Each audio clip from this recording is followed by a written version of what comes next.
All right, so what is pseudocoding? For those of you who said that you'd heard of it before. I think it like directly translates to fake code, where you just type out what you want to do before you actually write the code. Yep, that's a good way of thinking about it. Anyone wanna add to that or say a different definition?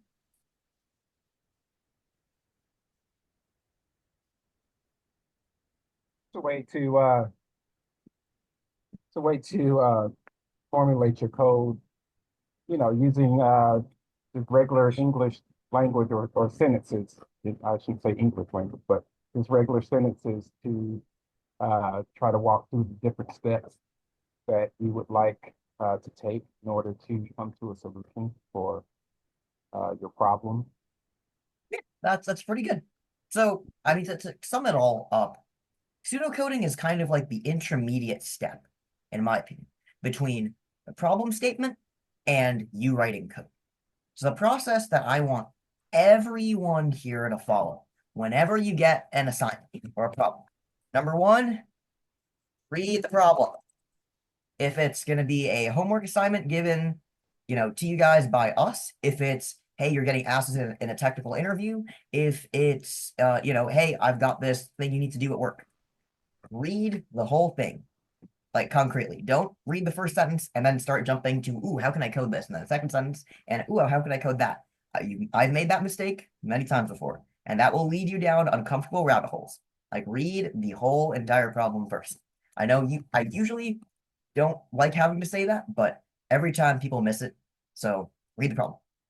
Once you do that, think about the problem in English, as Cisco said, or another language if you're more comfortable, but English is, easier for everyone else's understanding. Um, if you want to do, don't jump to coding right away. Like by thinking about the problem, like I'll demonstrate an example of it for factorial. But for let's say the Roman numerals problem, for that you could do something like writing out an example, which is I think something that I had some of the groups do. Or like run through here's another one, run through a thought process or flow chart, or well, a flow, something like that, and to get you thinking, all right, if someone gave me this problem without a computer, how would I solve it, logically speaking? Once you've thought about the problem in English, gotten yourself sort of familiarized with it, then we start thinking about pseudocoding stuff. So pseudocode, which I'll talk about more in a second. And then lastly, we're going to, can't emphasize this enough, translate pseudocode to actual code. And then, now you have your bug, uh, file, error check, the full 9 yards there. Does this overall process make sense, like roughly speaking, before we jump into step 3 and 4, which are the main important ones? Okay, perfect. So, again, we're not going to spend a ton of time on this because it's pseudocoding is a very important skill that I can't emphasize enough. It's hard to, grade or test people on it, but it is something that will make all of you guys way better developers. And I think it's easiest if you start building the habit early. So let's talk about the factorial problem. All of you guys solved it successfully last time, so you guys know what's involved with the example. Also, yes, Art, did you have something?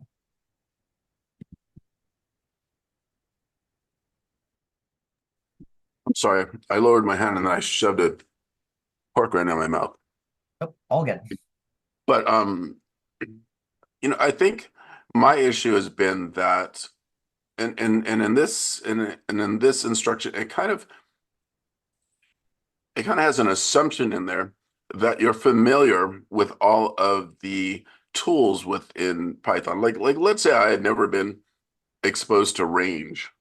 And maybe that's a common one, but I'm sure there's a lot of them that I haven't been exposed to.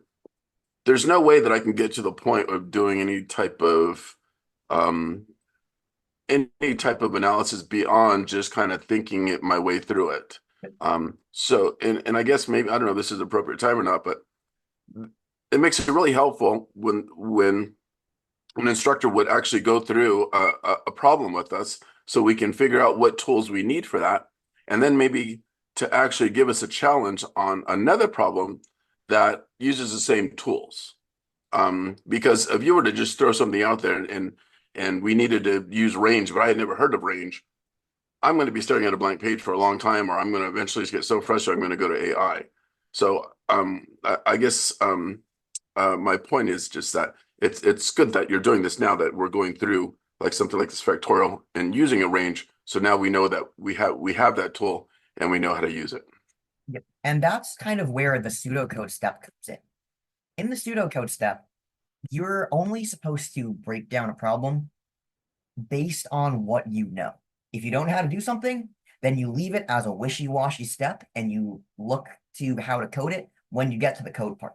So everything before step 4, you are never, ever, ever touching, code dot or touch, blank.py or creating a for loop. Nada, none of that. Everything here you can do on a pencil and paper. You can do it in a notepad or a Word document. Or if you want to be pedantic like me, you can do it in comments in Python. But you do not need to touch a piece of code until you get to step 4, which I realize may sound confusing. Well, how am I supposed to code if I, not coding? But we'll get there in a second. But that's sort of part of the utility of pseudocoding is pseudocoding helps you break down a massive problem into bite-sized chunks, and then you can tackle those bite-sized chunks as you please. There's another thing that you mentioned, which I do want to touch on just a little bit, which is the debugging process. So here, I'm going to call this this is going to be the problem solving process. Put a bunch of lines under it. Then I also have a separate debugging process. So the debugging process is what you use when you get an error, which I saw on Saturday. Everyone gets errors when you run your code. It's completely normal. It's fine. And I mean, it happens to quite literally everyone. So the first step is going to be diagnose the error. What is going on?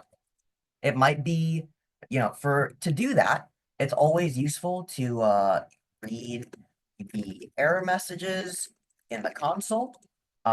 If squiggly lines in VS Code, mouse over them, see what they say.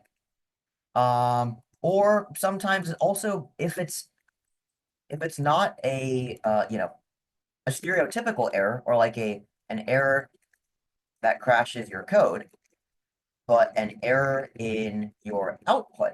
Like let's say for Roman numerals, your code just kept outputting a blank string, or it outputs all X's and no other letters. Then what you want to do is run through your logic/code and see where the error might be occurring. So that should be your first step, is diagnosing the error, if you can. If you don't understand where the error is happening, then we have a couple steps to work. So if you cannot diagnose the error, first, talk to your classmates / coding buddies. There's a reason why we guys have you do pair programming. If one of you comes up with an issue when you're coding, you've got somebody else right in the exact same Zoom room to bounce questions off of and to iteratively work through that debugging process together. Spend some time, add some print statements, work through the code, see where things might be breaking. Go back to the lesson content. Maybe there's a syntax error, something like that. Talk to your classmates first, because they're your peers and you'll learn best from talking to them. If that doesn't work, then I want you to talk to Google or Stack Overflow or Reddit. So everyone knows Google is. How many folks here have used Stack Overflow before or have seen it? All right, I'm seeing a couple of hands. Garrett, would you like to tell us a little bit about what you use Stack Overflow for, what your experience has been, stuff like that, just for everyone's awareness? I've just seen it when I've Googled stuff, as it sometimes comes up Okay. with something that came from it. But I haven't really played with it a lot myself. I just know it's there. That's fair. Anyone who has, would you guys like to share?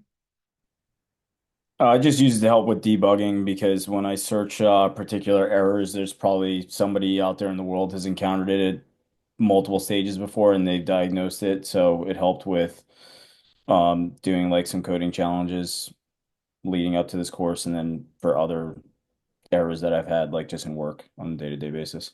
Perfect. Yeah. So Stack Overflow is basically a forum that is centered more on the STEM world, and they have a lot of specific subforums for a program. So I like to use Stack Overflow if I'm having if I find an error that comes up and I don't know what to do with it, copy paste the error into Google. Usually, like Garrett said, the first thing that'll come up is like 5 Stack Overflow links from people who've asked that question and then people who have hopefully attempted to solve it. Reddit will sometimes give you good answers as well, but Google and Stack Overflow are usually your friends. Google can also link you to documentation. Sometimes this documentation can be complicated. We can say like official documentation, official. But there's also other resources like W3 Schools and Geeks for Geeks are the ones that I like to use a lot. So for example, W3 Schools does a good job of providing examples and syntax. So if, let's say, going to Art's example, I messed up something in my range function, and I don't know how to fix it. Well, let me look up Python range function, go to, the W3 Schools link for it. Oh, okay, I have the start, stop, and then the amount to skip by. Okay, let me plug that in. So, those are some helpful resources. Number 4 is if none of those work, finally, you're going to A, reach out to your instructors, and B, while you're waiting for us or simultaneously, chat GPT. So the one thing I want everyone to see, where is chat GPT in this hierarchy? Is it the first thing? It's all the way at the bottom. The reason for that is if you give chat GPT a problem, it's going to give you a complicated solution. If you give it the problem and you tell it, hey, I have this error, here's my code, I looked up this, I tried that, there was nothing on Google. What do? It will give you a far more targeted and better answer after you work through all the steps. Also, everyone here has used ChatGPT. Let's be honest. You do not learn anything from ChatGPT usage in the short term. Like, you give it a question, it gives you the answer, plug in the answer.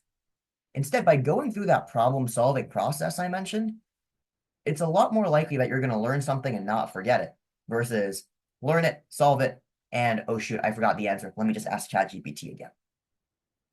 Also, the reason we want you to reach out to us at the end of this process is because we want to see you guys work through the process. Like, this process over here is the process that you'll actually end up using at work or at a job.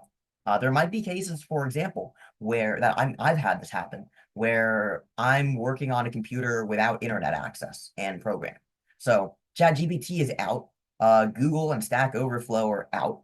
So the only things I have to rely on are, me, my coworkers sitting at the terminals next door, and like a thick programming like Python manual that I have lying around that explained a bunch of commands. This is a real situation, by the way. I had this happen with me over the summer. And again, no internet. So you basically are stuck relying on 1 and 2, yourself and your buddies or your boss. If you have the internet, great, but internet doesn't have all the answers. So that's the overall process that I want to see every single person here follow. And again, there's a small class. And as you know, I will come around and make sure that people are working through this. So if you have questions, please do not hesitate to come to the instructors. Like, we are here to help. But you don't want to see ChatGPT until all the way at the end. And when we come around, we want to see that you guys have worked through this workflow. Does that make sense? Any questions about that? Or we keep moving on? Does the logic make sense and all that? Okay, perfect. So let's go back to talking a bit about the problem-solving process and pseudocode. So yeah, I know this isn't today's main lecture topic, but today's main lecture topic is something that we'll breeze through pretty quickly. So what is pseudocode? I think Adam mentioned this, but pseudocode is basically fake coding. Or more specifically, it's going between the let me talk things out in English to something that looks a little bit more code-like, but if I hit run, it's going to generate a bajillion errors. Well, let's talk through it for the factorial problem. So what was the factorial problem? Well, I'm just going to use the mathematics notation. So we know that 0 factorial is 1. We know that 1 factorial is 1.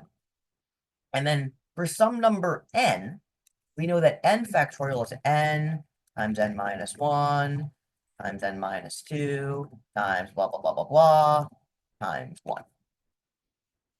So our problem is going to be given some integer n, or, which is greater than or equal to 0 is assumed. Create a function that outputs n factorial. So this is our overall problem. Now, this is a very general problem. So first thing I like to do is I like to think through an example. So let's say, let's try one for n equals 4. So what is 4 factorial? A 4 factorial based on line 31 is going to be 4 times 3 times 2 times 1. So, okay, well, I know I need to do something that starts with n, so n is probably going to be my input, right? So let me just define like my factorial function that takes in an n, and then it's going to return something. Now you'll notice here, even though I said technically don't write Python code, I am writing Python code here. I mean, I could very easily have also just said like, function factorial or something like that. But just to keep the notation consistent and to make it a little bit easier to do what I'm about to do, I like to use this Pythonic sort of notation. I'm going to return something. I don't know what yet.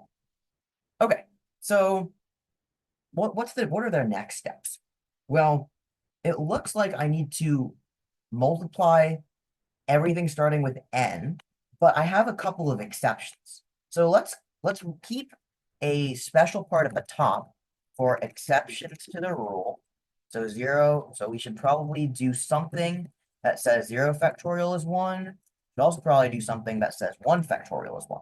Because we know that those two things sort of violate this general rule that we're trying to code. So assuming that our n is not 0 or 1, so if n is not, or I guess we do better, if n is greater than 1, then we need to do something. So what we need to do is we need to multiply n by all the numbers between n and 1. Oh, yeah, Art, go ahead. Oh, I think your mic is off. If we're dealing with the exceptions of 0 and 1, do we also have to address the exception of negative numbers? Nope. So in the problem statement, that's why it says given some integer n greater than or equal to 0. Oh, that was the part you said about reading the problem.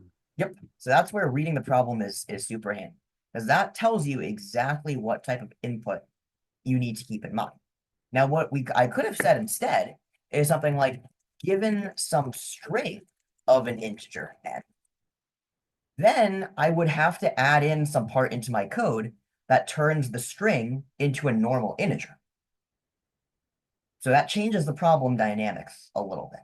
So that's where, again, reading the problem is super helpful for catching small things like that stack up. All right, so we've got our exceptions at the top, and then this is going to be the main thing that we need to figure out. If n factorial is 1, I need to multiply n by all the numbers between n and 1. So how can I how can I get all the numbers between n and 1? For I in range? Okay, yeah, let's think about that. Right, so we could say like maybe use a range question mark for that. But we're definitely gonna need a for loop. So this is gonna be terrible format. For let's call it like indicator between 1 and n. Then do something with this. What the something is, I'm not sure yet. But we know that we need to multiply n by all of these. So let's create maybe a placeholder, right? For that we multiply everything on top of. So we say like factorial placeholder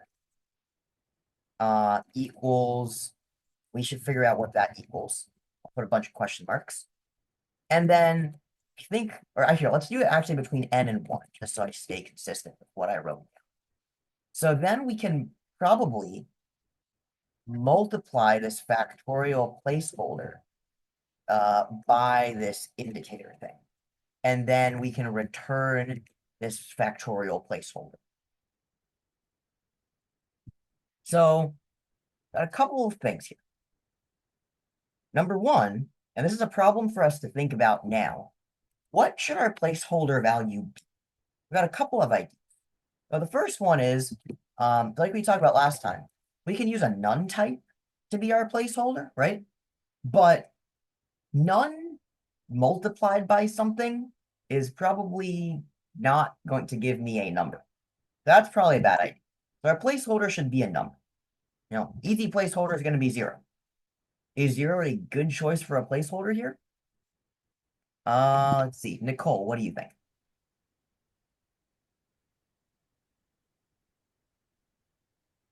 No, I don't think 0 is a good placeholder. Okay, why not? Because 0 times anything is 0. Perfect. Okay. What about, so let me ask you this. What do you think is a good idea for a placeholder value? I would start with 1. Okay, yeah, we could do 1. The other option might be, actually, we can say that it's 1, or we could, if we go back to what we said up here, we want to multiply n by all the numbers between n and 1. We also set the placeholder to be n. And then we could say like between n exclusive and 1 inclusive. So that means we multiply n by like n minus 1, n minus 2, dot, dot, dot, dot, dot. That's another way we could approach it, right? Just to abide by this formula that we sort of drafted up out here. Okay. And then we need to return this. So now we can just draft up a couple of if statements, right? So we can say like if n equals 0, return 1. And we can actually combine these. We can say if n is 0 or n is 1, because both of these end up, returning the same thing. Or, and, so let's fix this. This should be an or. I'm going to put these in parentheses. I have my separate conditions. So those are for if n is 0 and n is 1. So those are my exceptions. And then now we have to figure out how to turn this middle part into code. So you see here, again, this is not necessarily the best example of pure pseudocoding because this is kept pretty close to Python. And I think as Adam pointed out, we can very easily turn this into proper Python code by changing line 48 to just use a range. However, as you can see here, this is still in simple English, and we have a bunch of red squiggle marks. So this is not fully proper Python.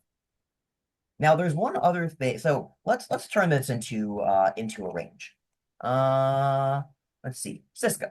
How would you turn this into a proper for loop?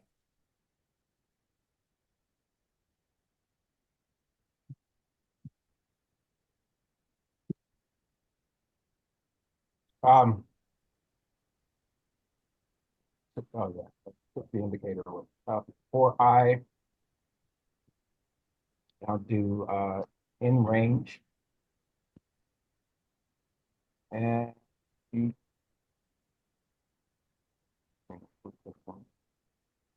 I would do I'll put 1 as the start and then N as the yeah, and nothing will stop it. Yep. So I'm gonna save this up here just so we have it. Also, one other thing I want you guys to know is, and we can delete that maybe user range because that's what we ended up doing. I have kept even so now this is proper code. So overall, you guys see the process that I walked through to go from reading the problem statement, doing an example, starting to pseudocode it out, and then translate that to code. It's a generally pretty smooth process. For more complicated problems, before you start writing actual code, it might be worthwhile to step through the pseudocode or in your brain or out loud or on paper and just walk through it using that example to make sure that it works in your head before you start typing it and running it. Now, the other thing I want you guys to realize, did I ever delete my pseudocode or is it still there? Still there. No. Still there. Where is it? You adjusted it to the parts where it applies for each step. It's commented out. Perfect. There you go. It's commented. So this is the other thing. If you want to be a really good programmer, you got to comment your code. Always. Like comments are the lifeblood of good programming.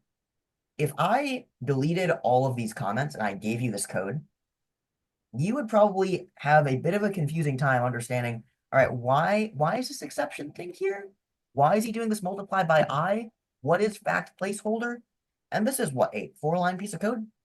If I gave you a piece of code that was 200 lines long with no comments, you will have a headache.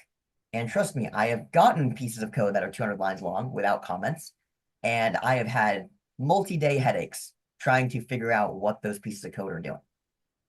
The thing you never really want to do is write 200 lines of code and then go back through it and write comments explaining each line. Instead, it's so much easier if you already have comments that explain what each block of code does. Also, if you keep your pseudocode and keep your comments, it makes it so much easier to debug.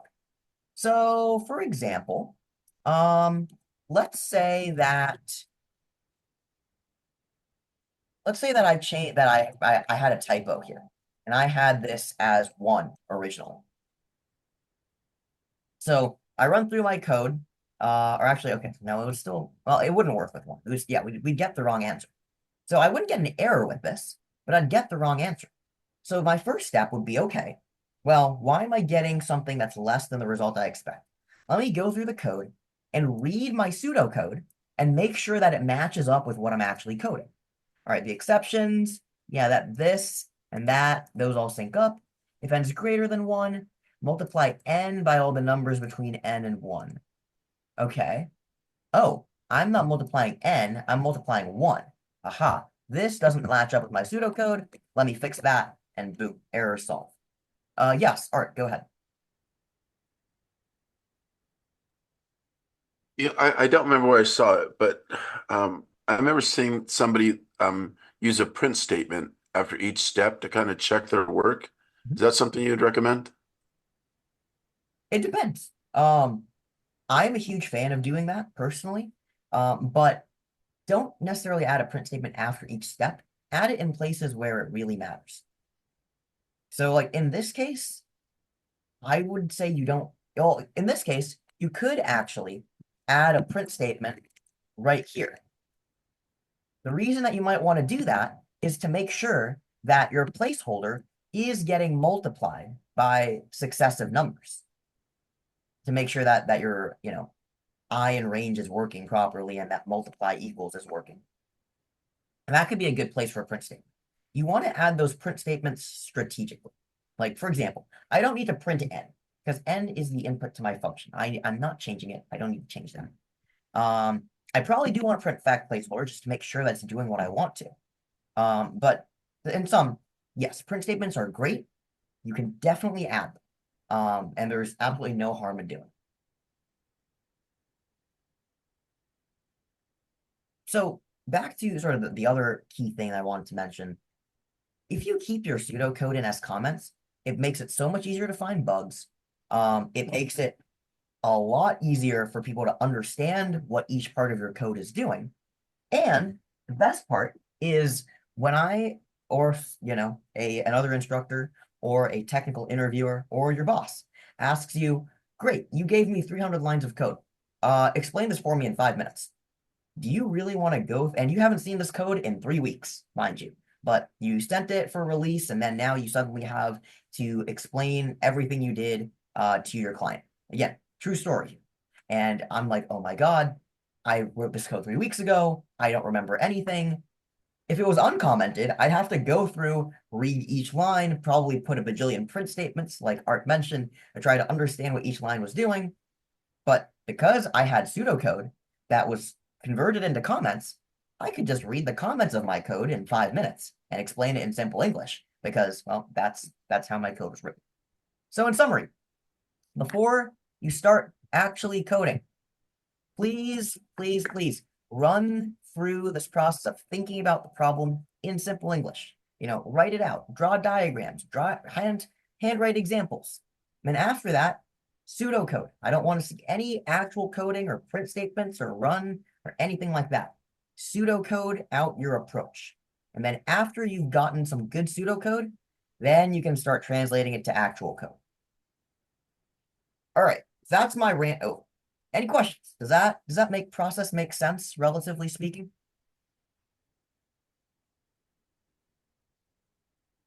Okay, so let's take a 3-minute break, or let's make it 5 minutes. We'll come back at 6:12, and then we'll do the actual lecture for today. We'll keep it working. All right, so everyone, welcome back. Now we're going to talk a little bit about looping. More specifically, it's going to be through arrays and dictionaries. So can someone remind me what the basic structure of a for loop is in JavaScript?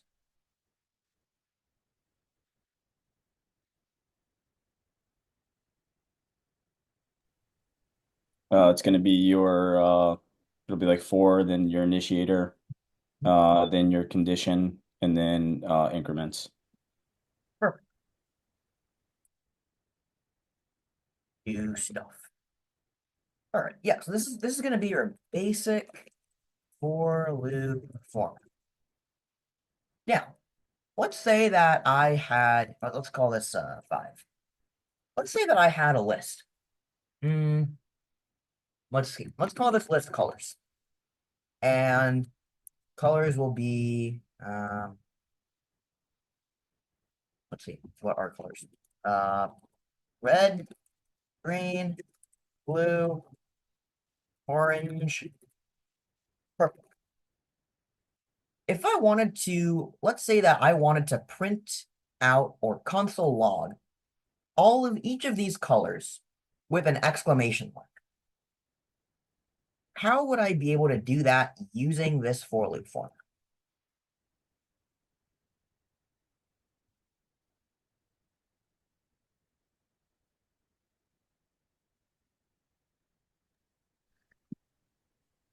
Do a console.log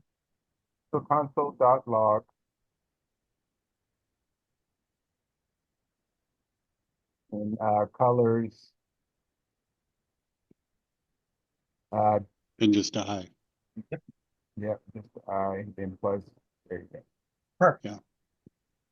All right, so let me just do a node and just make sure that this works. Oh, are you kidding? All right. Well, hopefully this is right. Okay. Yes. All right, let's try that again. There we go. The fun of WSL. So this works, right? So how did we do this? We had our little indicator going from 0 to 4. We then went into our original array, accessed the element at this index represented by I, and added our exclamation.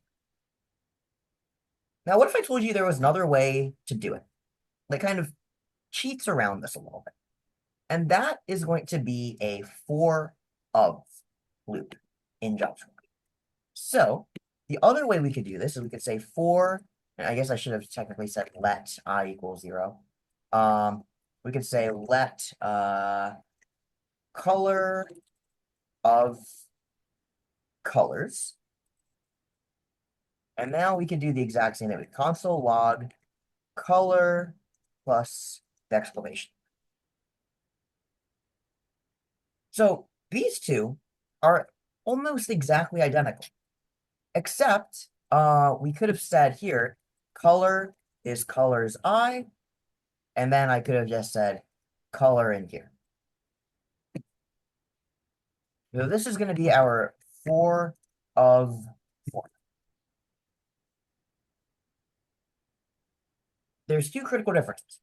Here, we are looping over indices directly that we have to specify. Here, we are looping over array elements. So we are not saying 0, 1, 2, 3, 4. We're saying red, green, blue, orange, purple. Now the difference is, another critical difference. Let's say that I only wanted to get red, blue, and purple. Pretty easy to do that here. We could just say that plus plus I equals I plus 2. We can't necessarily do that as easily using the for of format, because this just includes all array elements by default. With the original for loop, you have a little bit more versatility, because now you can choose how many you want to skip over. So this is shorter? Yes. Is it simpler? Yes. Does it have some downfalls? Namely that you can't choose which elements you want to iterate through? Yes. Also, the other thing to keep in mind is that color is what's known as a temporary variable. It only exists within this loop. If I try to console log color outside of it, let's see what happens. Well, it will give us purple, but it's not necessarily tied to anything within that, or it's not necessarily going to continue updating after we use it. So even though that still does exist within memory, it doesn't really have a use outside of this loop. One last thing to consider is using the basic for loop format when we're looping over indices. This allows us to change the values at each index. For example, could say is let's forget that for now, and let's change this back to colors I. I could very easily say colors I is going to be colors I.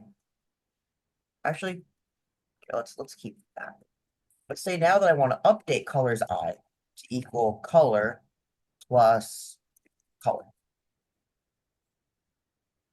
So can someone walk me through what this loop should be doing now, based on that little change I made?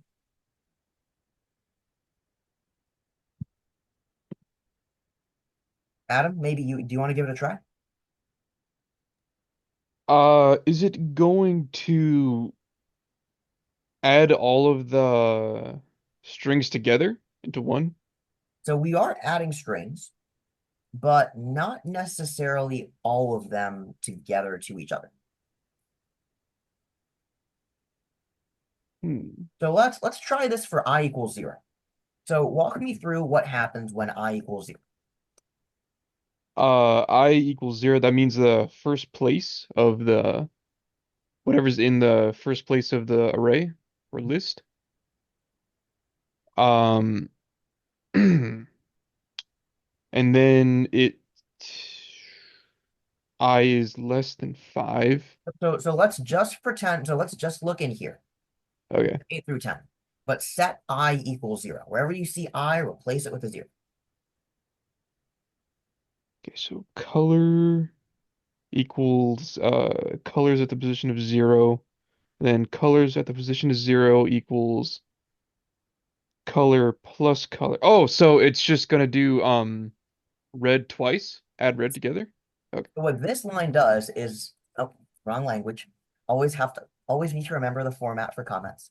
So what this line does is it's going to replace the original list element or array element with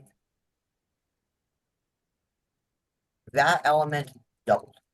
So it'll say, for example, so red should become red plus red, which is red, red. So we cannot, so the difference again here, I'll just run this just to demonstrate it. See that down here, this part does indeed, oh, these 5, it does change our original list from, because now here we're just printing out the original colors in the second one. It's not changing them. And it is indeed printing out the double list. However, using this looping over all the array elements, we cannot change the original array itself using this.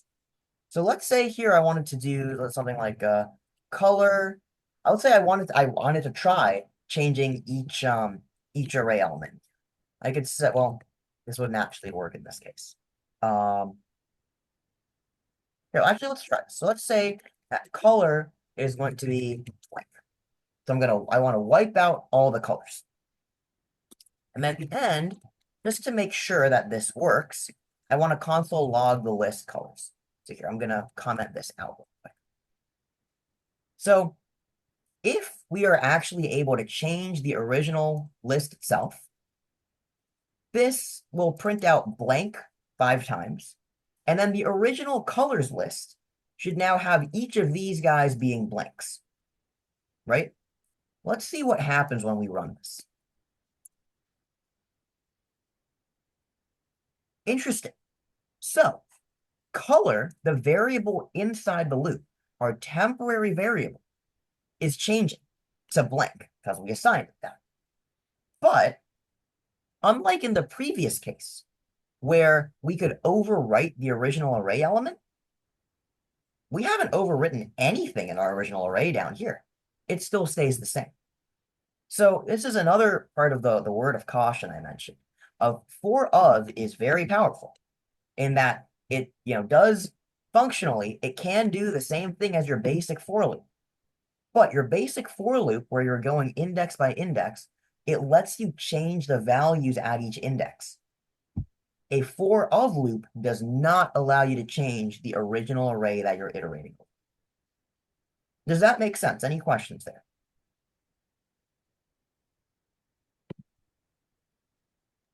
So, I mean, it's just a shorter syntax, but I mean the regular for loop does the exact same thing, but you have more versatility there.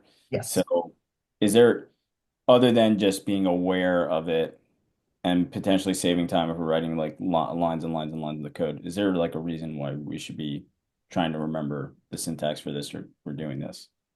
Yes. There's one really important case. We know that colors right now has 5 colors.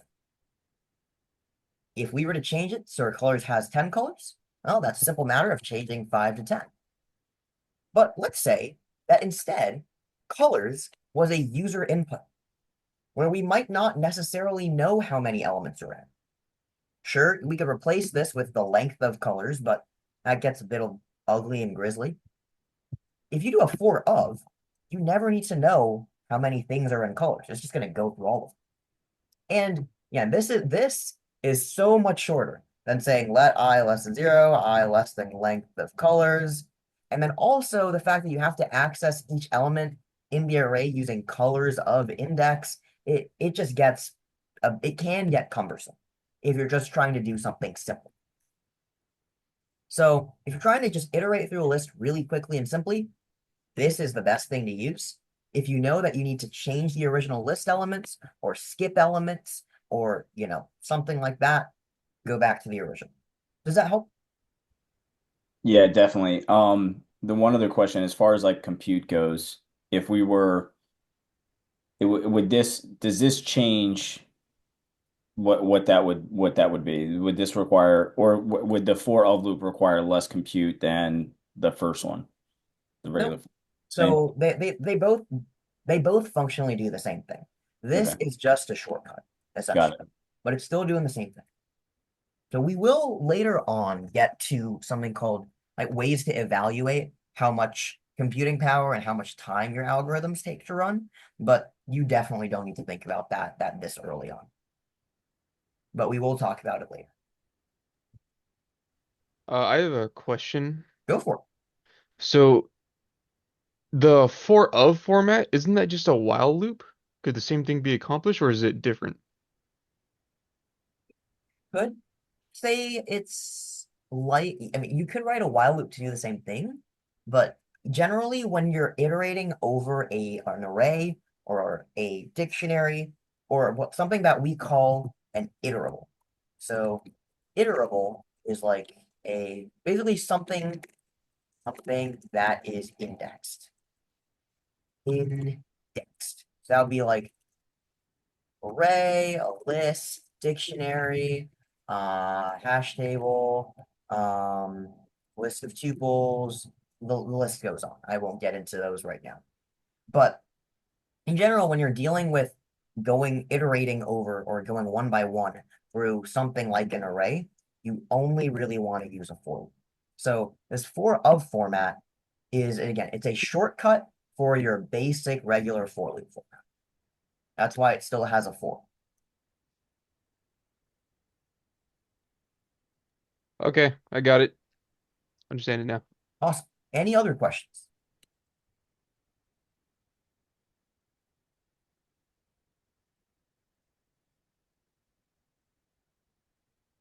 Okay, so let's talk really quickly about a for in loop, which is marginally different. So let's comment some of this out so that way we don't have extraneous print statements going. Let's talk a little bit about, and let's move this guy up. Let's talk a little bit about for in loops. For in loops are going to be used for looping through dictionaries specifically. So I think yesterday or on Saturday, a couple folks brought up some key value stuff. That's what we're going to be doing. So dictionaries again are going to be, if someone asks you what is a dictionary, you're not going to go and say Webster's. The answer to what is a dictionary is key value pairs, or if you want to be fancy, ordered key value pairs. That is what a dictionary means to us. So if we want to loop, let's create a sample dictionary. Let's call it my dict, and let's say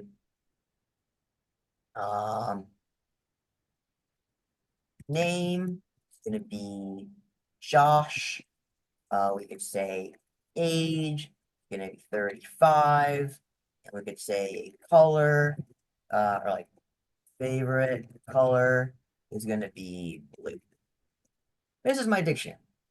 Let's say that I wanted to print out every value in my dictionary. One way we could do that, there's two ways we could do it. So the boring way, I'm going to just use pseudocode to write this out. I could get the list of all the keys in the dictionary,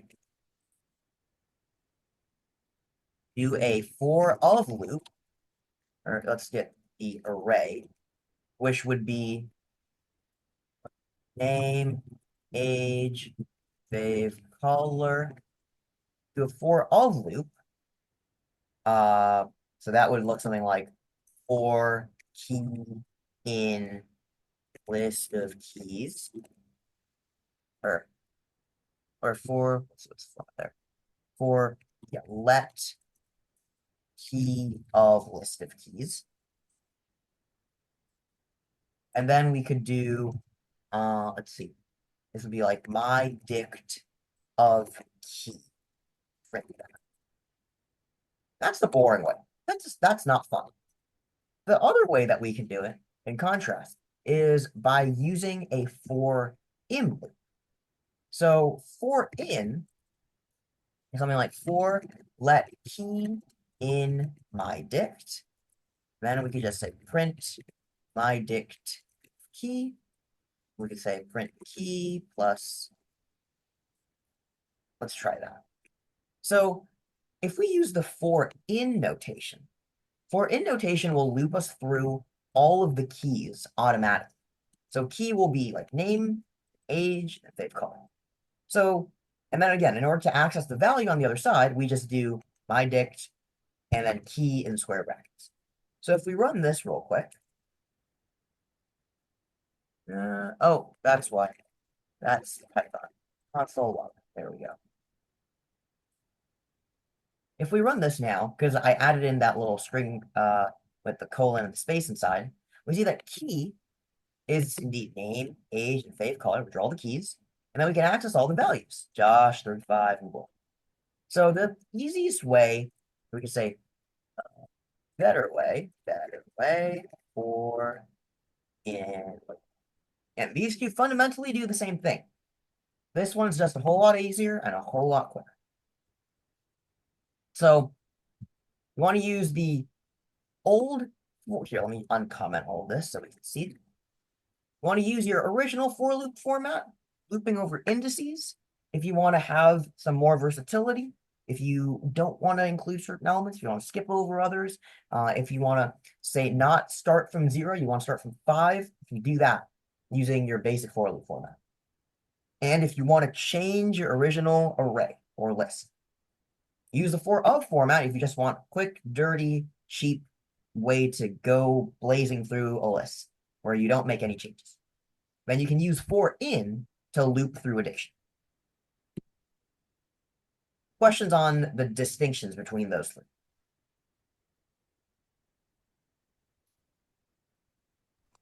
I have a question. Go for it. So with the for in loop, is it essentially similar to the for of loop as far as you can't change any values within the dictionary or yeah, yeah, you can't change any value. Let's see. I'm not sure. Let's try this. So let's try my dict of key is going to equal blank. So this should hype if we are able to change the original dictionary, which I believe we are. This will change every value in there to blank. Let's see if this works. So indeed it does. So we can still change our values using a for in loop. And the reason for that is because we're still accessing the value using that sort of direct reference notation, where again, here we're saying my dict of key. They're going back to the original object.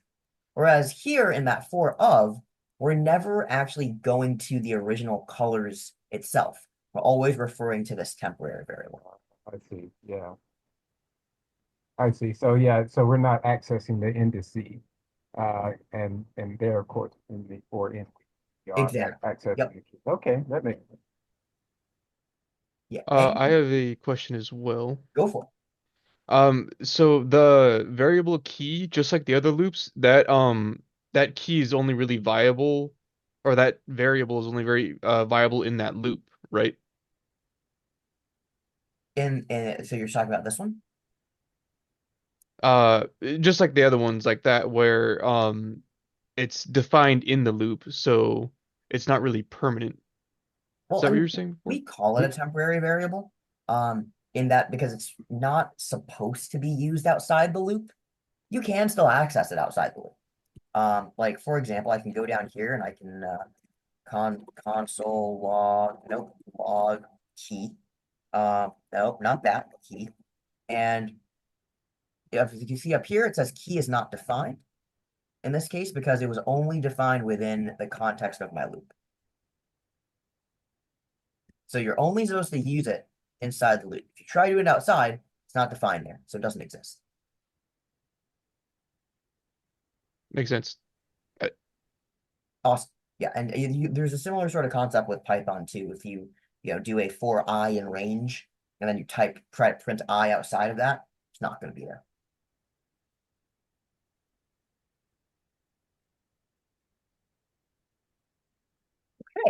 Um,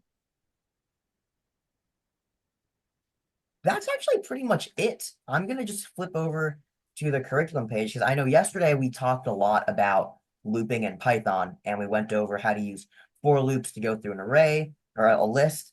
We talked about how to get the keys of a dictionary using that dot keys function. We talked about range.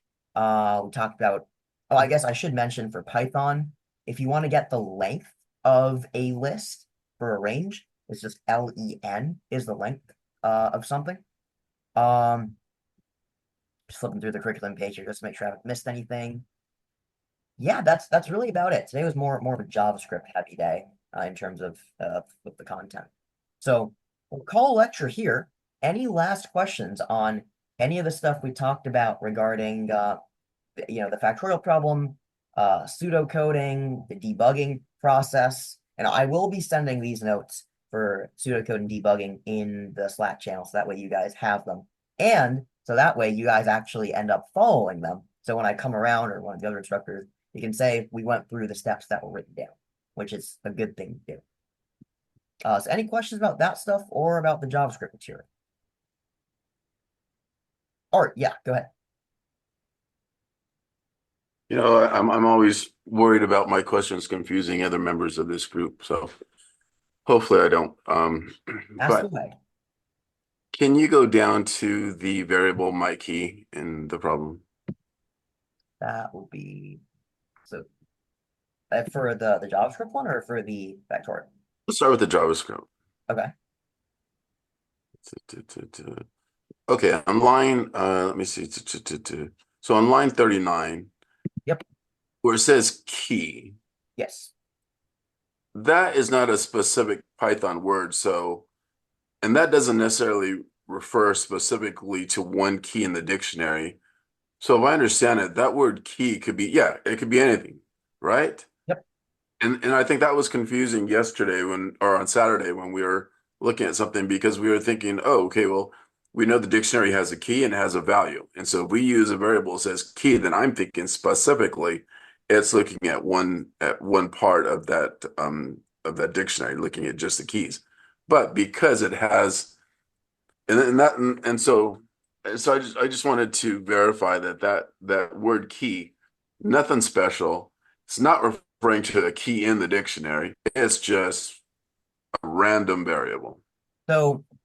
So the name of it as key, the name doesn't matter. The name can be whatever you want. However, what this is referring to is it is referring to the keys one by one in dictionary. Because that's what we said right here, where it's in my dict. Okay. So the name doesn't mean anything. Okay. So on line 38, when you're saying Python knows that you want that to be the keys in JavaScript. in JavaScript. And then but like what if you wanted to assign instead of the key, you wanted to assign one particular value, like on line 27, what if you wanted just to assign Josh? Like how would it know to look at just the value and not the key in the dictionary? So you can iterate through values, but generally you don't want to do that in dictionaries because dictionaries are made to map the keys to the values. So Okay. that's sort of why the loop is set up to go through all the keys, and then you access the relevant value from there using the mydict format. Okay, that made perfect sense.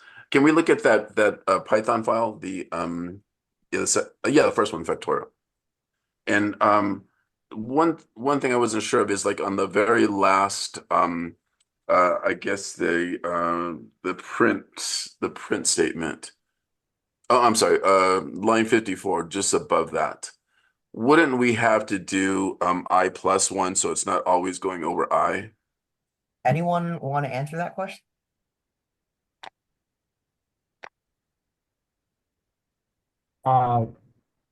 Yeah, our reason why we do times equal I is because as with factorial, you have to multiply the previous number, the new number with the previous number. So if he scrolls back up to the top, you'll see right here. See where it says 4 times 3 times 2 times 1? Yes, yes, That's yes, yes. that's why he's using the times instead. I mean, if we were doing addition, it would be 4 plus, 4 plus 3 plus 2 plus 1. But because the factorial requires the multiplication to happen in it, that's why it's there. Makes sense? Yeah. So I is just the number that you're currently at within the solution, I guess, or In the loop. calculation. Yeah. Okay. Okay. I'm gonna have to think on that a little bit, but I'm getting closer. So sort of to back that up, this range 1 comma n, this is the equivalent of in JavaScript. I could say for let I equals 1, I less than n, I plus this. So your I is still continuing to go I plus equals 1, I plus equals 1 every time. That is just packaged into the range.